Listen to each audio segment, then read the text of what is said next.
Years ago, I met a very, very successful man. He taught me something I never forgot for the rest of my life. He said, Tony, whatever you do in your life, whenever you find you're going to go someplace where there's some great ideas and great resources, he said, always make sure you take a pen and paper. He said, because what you want to do is you want to be able to capture those ideas and cement them to paper so you can review them in the future. In fact, what he got me to do was to keep a journal. And I would highly encourage you, by the time you come to the next management session, or maybe even during a break today if you wanted to get yourself a hardbound journal. Hardbound journal meaning not a loose leaf. And you can get those in all kinds of stationery stores, some religious bookstores. And the bottom line is, if you keep a journal, you don't even write it every day, but when you get thoughts or ideas, you capture it there. You can't believe what'll happen. You'll start to accumulate a wealth of knowledge and ability and skills and resources that not only will help you, but you can help other people as well. I've been keeping journals myself now for about a dozen years. And I go back and review my life, and it has two real values, I think. One is, it gives you a chance to really see how much you've grown. Because how many of you have kids? I'm curious. How many of you have somebody come up and say, boy, your kid's really grown? You go, really? Because you're so close to them, you don't notice it as much. How many have found that to be true? Guess what? It's even worse with yourself. Sometimes we don't give ourselves credit for the amount that we're growing, but I'll tell you one thing, if you keep a journal, it won't be hard to see how much you're growing.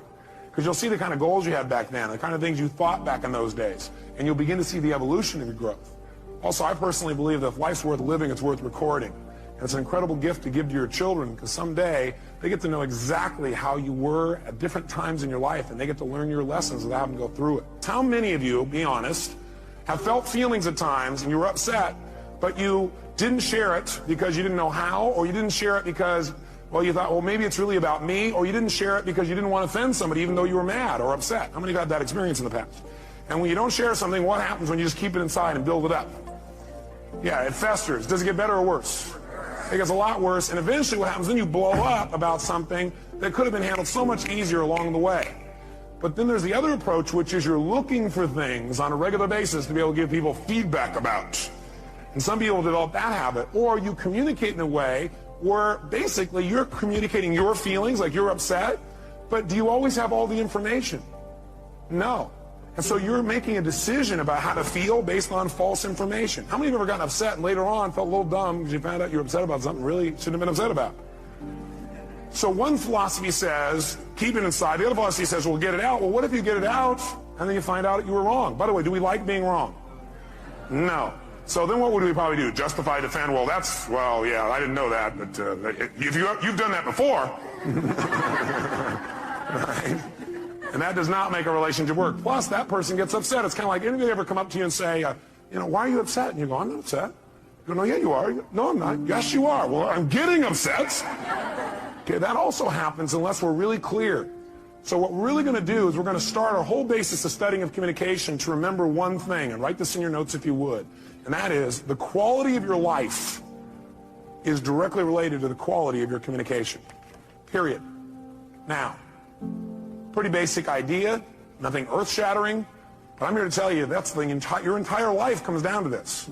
The quality of your entire life comes down to the quality of how you communicate. With whom? The quality of your life starts with the quality of how you communicate to yourself. That's where it all starts. How you feel is not based on the environment. Is it based, like how you feel, is that determined based on like whether or not you have lots of money? Yes or no? All of our suffering as human beings, and I deal with people all the time. I mentioned to you off camera, two people I coached yesterday. One's a presidential candidate, and the other one is a rap superstar, right? Both on the same day.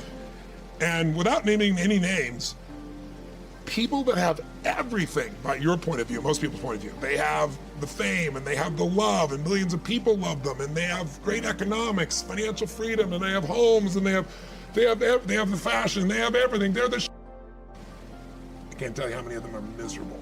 Right. The majority are miserable. I'm not bullshitting. I'm the one who gets the phone call from the vast majority. When I say miserable, they're so used to it, some of them don't even realize they're miserable, right. But most do.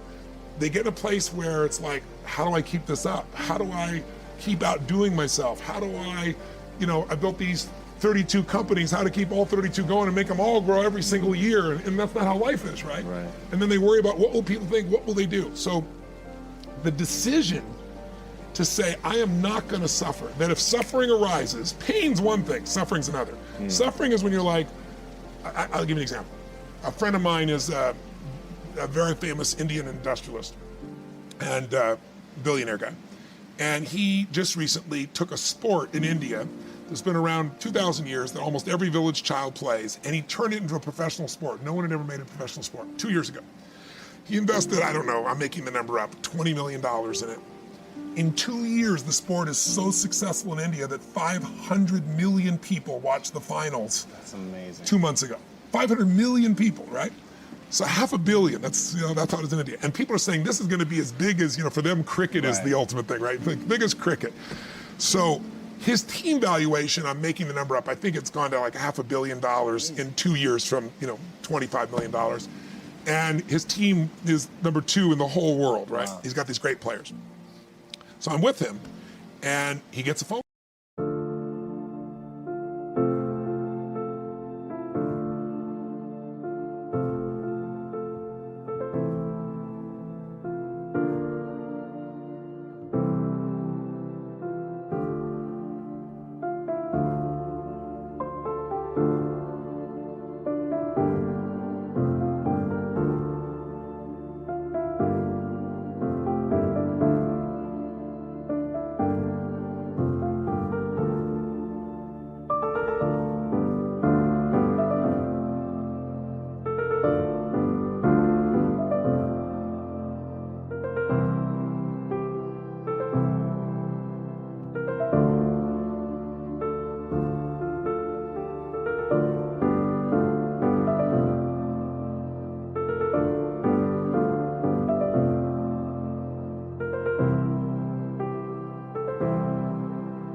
And he's just got done telling me about this great success and where it is and how proud he is and how everyone goes to the games and people are so thrilled and it's just become this movement in India and he created, he's so proud of it.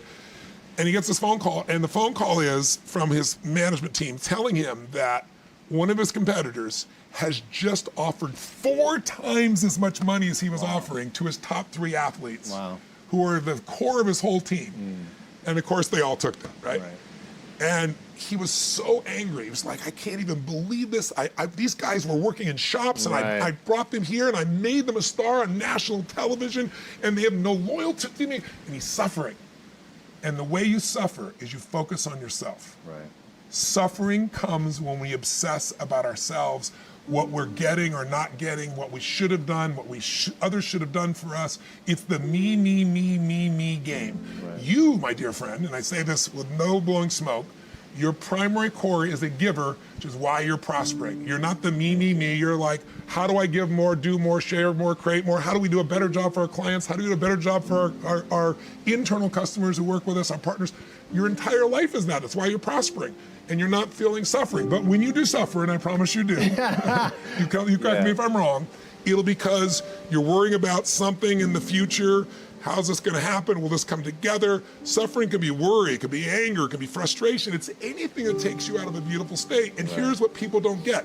You can end suffering by stop focusing on yourself and focus on something you want to serve greater than yourself. Your children, your wife, your mission, your life.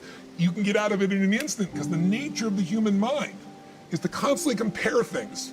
Your mind, your brain is a 2 million year old device, and it is not designed to make you happy. It's designed to make you survive. Ordinary just simply isn't enough. Ordinary is when you want to become average and to fit in. But to get to extraordinary, what you do is you have to consult the invisible place within yourself. And this is called your soul. And your soul, well, I jotted down a few words about the soul based on a lecture I heard from a great teacher of mine who lived in Bulgaria. He was an initiatic science teacher. And his lecture was very profound. And I wrote these words after listening to one of his recorded lectures. He said, the ideal of the soul, the thing it asks for, is neither knowledge, nor light, nor happiness. The ideal of the soul is space, immensity. The one thing your soul needs is to be free. Free to expand and reach out and to embrace the infinite. Yes, the ideal of the soul is infinity. It is miserable when it is circumscribed and restricted. It is a fragment of the universal soul, which is infinite. That's what I speak about here in this program. The need to move beyond just fitting in. The need to move past being circumscribed. The soul does not like when you get fenced in, when it is told what to do, when it's told it has limitations, when it's told it can't become that.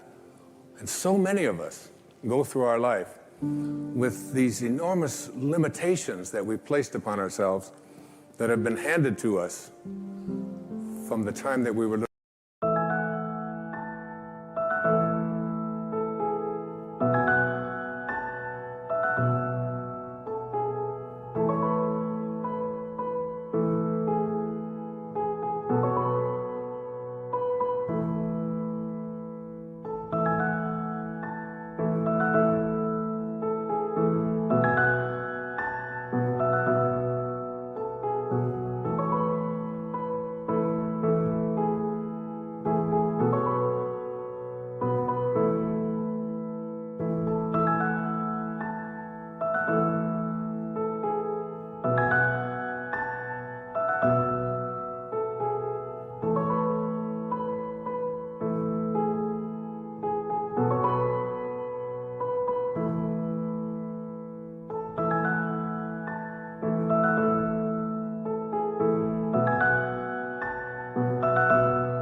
boys and little girls.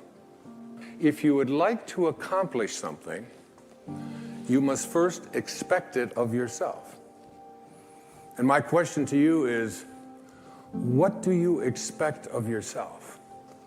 Do you expect to be able to perform miracles, to attract into your life the kind of prosperity that you are entitled to? Do you expect that you can manifest the kind of relationships that you would like? In order to be able to have these kinds of expectations for yourself, you have to make a dramatic change, a dramatic shift. You must change what's possible for you and what you believe is possible for you. But the question becomes, who am I? I've been teaching philosophy for 40 years now, either at the high school level or junior high school level or university level, graduate school, and now in stages all over the world and in front of audiences such as this, watching at home and here this evening. Who are you? And what is real? My teacher in India, his name was Nisargadatta Maharaj. He was asked the question, Swami, what is real? Master, what is real? And his response was, that is real, which never changes. So what part of you is real by that definition? Who are you that never changes? So-called unhappiness is also a childish way of trying to change things by being as unhappy as you can about them.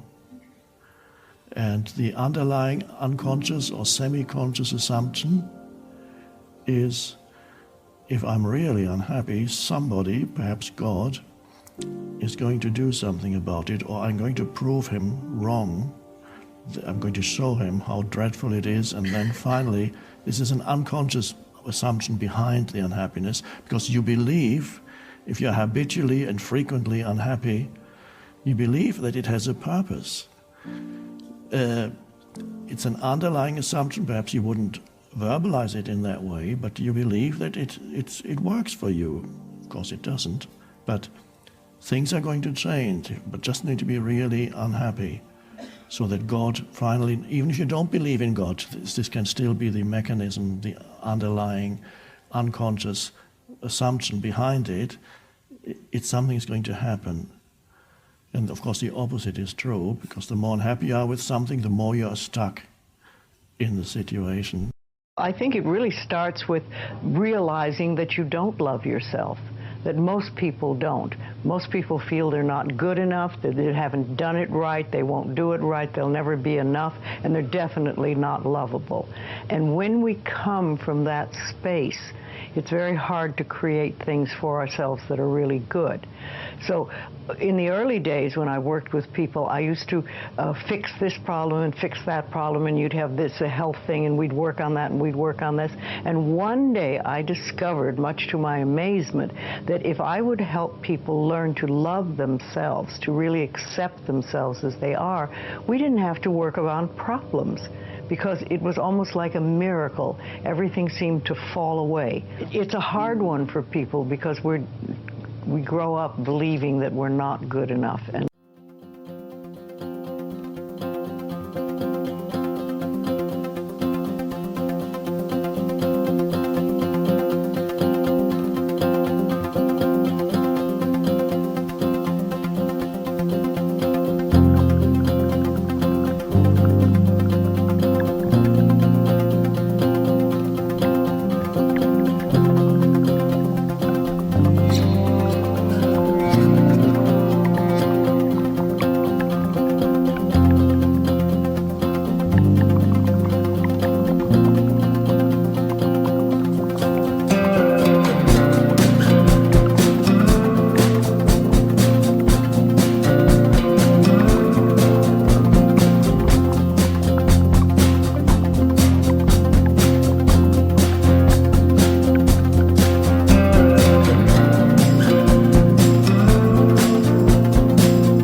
nothing is right. I remember lots of times I would ask people, well, what is really wrong with you? What have you done that is so terrible that you're not acceptable to yourself? And I never, ever got an answer that made any sense. You know, they might say something like, well, I'm too fat. Well, so, you know, but when you talk about loving yourself, a lot of people think that that's vanity. But it isn't really. It has nothing to do with that. That is narcissistic. But to really care for you and to acknowledge that you are an important being. It's almost like in the Bible they would say, you recognize that you are a child of God, that therefore you are perfect. But even if you're not a biblical person, if you can recognize that you are a being that has self-worth, if you can really recognize your own worth, then you start to treat yourself differently. And I think that's what's so very important about loving yourself, is you stop beating yourself up, you stop making yourself wrong, you stop talking about how awful you are, and you stop saying things like, I'm really stupid and stuff, and you start to treat yourself with a certain amount of respect. And this makes an enormous difference, because what you give out in life is what comes back to you. So if you're giving out a feeling of, I'm okay, I'm good enough as I am, and I am acceptable, and I love life, and I love me, and you start having gratitude for yourself and for life, then life treats you differently, because you are having a different vibration that you're giving out and getting back. And that's when things really start to flow. Now, a lot of people don't realize it, but you have to practice. You just have to start it. And that's why I try to get people to do a lot of mirror work. If you look in the mirror, just simple things like looking in the mirror in your own eyes and say, I love you. I really, really love you. And it helps if you use your name, Louise, I love you. I really love you. It gets to that little child inside that has been rejected for so long, and it breaks open sort of a dam or a door or whatever you want to call it, and it's like little miracles start to happen. Lots of little good things happen, and the universe loves grateful people. The more grateful you are, the more you get to be grateful about. If we do not do what we cannot do, there's no issue. If we do not do what we can do, we are a disaster. So, I'm saying, at least are you as joyful as you were when you were 5 years of age? At 35, 40, if you are not as joyful and as exuberant as a 5-year-old boy or girl that you were, obviously you're a disaster, because you're not even square one. That was square one of your life when nothing was in your control, all right? You're not even in square one, you sunk deeper. That's a disastrous life. We all get to decide what our values are, what our belief system is, what our rules in life are, the code of ethics that we live by. Those are all decisions that people mistake for empirical truth. But if you want to know how just unempirically true it is, look across all societies, they don't share it. Because each of these places carries with it a value system, a belief system, things that are unique to that group that you grow up in, what your parents tell you about your family, about you, what it means to be you, what you learn in schools, what you see in the media, all of that stuff is shaping how you view yourself and how you view the world. But it's happening insidiously because it is so invisible. People don't realize that they are choices. Now, once you reframe all of this as these are things that I'm choosing to believe. But if I lay down and I play dead and I stay dead, maybe you'll get sick of being the monster out of my head, under my bed. Think you're something out of my nightmares, standing right there. But if I lay down and I play dead and I stay dead, then will you get bored of killing me? Silhouettes of you are like a taunt. Never really know just what you want. With you I don't ever feel calm. I can feel the sweat inside my palms. Play with me like cats and a string. You don't understand the pain it brings. You don't ever wanna give me wings. You don't ever wanna set me free. You know I'm addicted to you, and it's twisted, you've been gifted with the evil voodoo. Got me coming back for more, even when I've been screwed. Dolls full of pins, pierce my heart straight through. I got issues in my head, I like you in my bed, but you keep me on red, oh.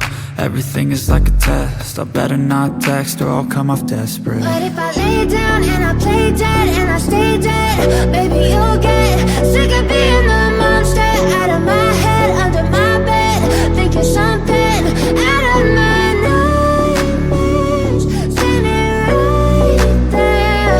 But if I lay down and I play dead and I stay dead, then will you get bored of killing me? So if I play dead, will you regret everything that you did, that you said? I don't think you understand what you're doing, and my heart's black and blue from the bruising.